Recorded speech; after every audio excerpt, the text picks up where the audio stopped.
দিদি জবা ফুল হয়েছে একটা, যে একটা ও না না সাদা ফুল আর একটা হয়েছে এইখানে, আর এইখানে যেটা হয়েছে মরে গেছে এইখানে ফুলটা, আবার এইখানেও আবার সাদা ফুল হয়েছে, কড়ি হয়েছে সাদা ফুলের।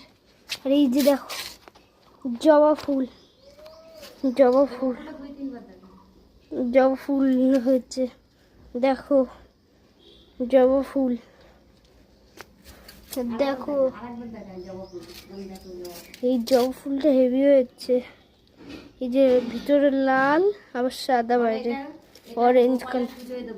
এটা গোপালের পুজোয় দেবে আমার দিদি, উদিদারের বসে রয়েছে, বসে রয়েছে। দেখো